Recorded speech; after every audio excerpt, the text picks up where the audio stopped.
even the Democrat mayor of Del Rio, Texas, is urging Joe Biden to reconsider this all. Mr. President, my name is Bruno Lozano, Mayor of the City of Del Rio, Texas, and I am pleading and requesting with you to please put a halt to any measures regarding the release of immigrants awaiting court dates into the City of Del Rio and surrounding areas. We do not have the resources available to house and accommodate these migrants within our community. That's a Democrat. Do you think Joe Biden's going to listen to him? I don't.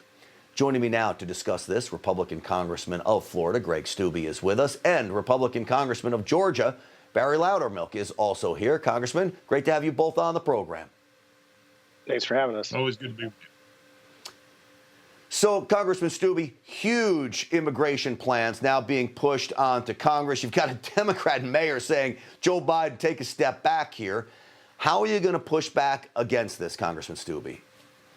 Well, we're going to keep fighting. I mean, Joe Biden wants to give 11 million illegal immigrants citizenship in our country. It's probably actually more than that. But unfortunately, Republicans don't have the majority in the House. So we'll continue to fight. We'll continue to talk about this. And hopefully some of these moderate Democrats, we only have to pull 5 from the floor over to our side. We'll see the reason of like what the Democratic mayor in Del Rio was talking about. We don't have the ability to take these individuals in, not even to mention the legal facts of admitting 11 million illegal immigrants into our country and the systemic failures that we're having in national security. You don't know who these people are. They're not being COVID tested, and you're allowing all of these people to come across the border. And, oh, by the way, we're also going to have Joe Biden stopping the construction of the wall. So it's just a huge systemic failure and an influx that we're going to have on our national security and our immigration and naturalization services.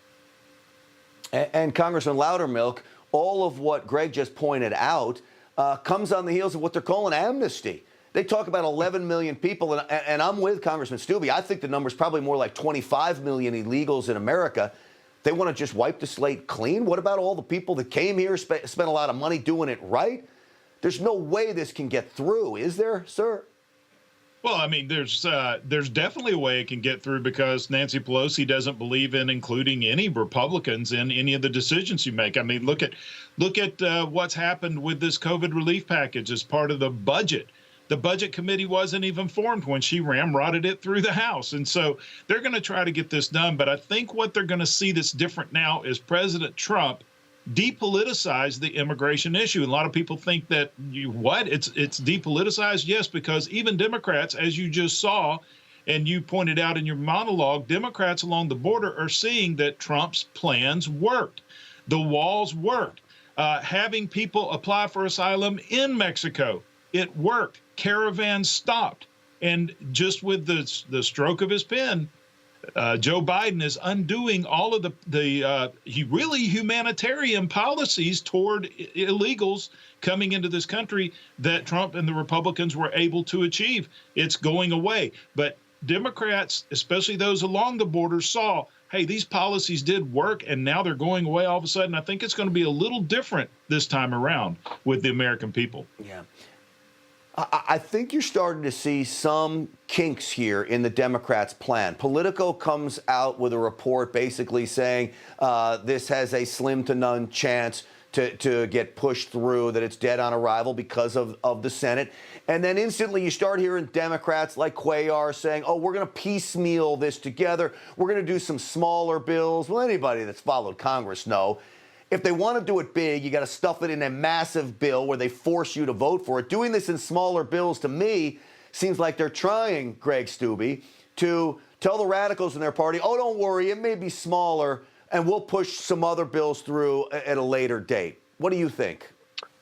Well, I sure hope that there's some moderate Democrats in some of these moderate districts that are willing to stand up to Nancy Pelosi and the majority. But to this point, just what Barry was saying, we haven't seen that. They have shoved through the COVID-19 package a $2 trillion bill without a single Republican vote in the House and a single Republican vote in the Senate. So if that gives you any instigation as to what this is going to look like going forward, they're going to try to push everything through. So the only way that things like this and horrible policies like this get stopped is if some of these moderate Democrats in some of these moderate districts stand up and say, look, I'm not going to support that because I'm not going to take that back to my district. Yeah. Well, they use reconciliation to do that. Congressman Loudermilk, they can't do that in the Senate this time around, can they? Well, they do have the opportunity to do two reconciliation packages during this Congress, and there are rules on reconciliation. It can only deal with spending. The reconciliation was designed to cut spending, so it has to be fiscal in nature to meet the rules of the Senate, and the parliamentarian basically has the power to say what can and cannot be in the bill.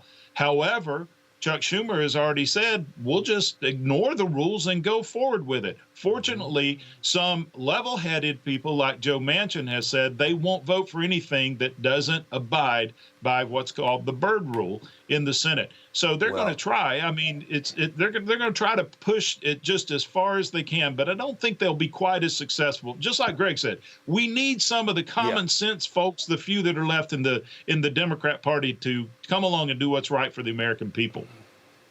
Well, it should be a wake-up call to voters out there. We don't want to be hanging our hat on guys like Joe Manchin, even though we're thankful he stands firm, and I sure would applaud him if he does so. But we've got to take back the Senate next time around, and the House, too. Absolutely. Guys, it's always great to have you on the program. Greg Steube, Barry Loudermilk, thank you.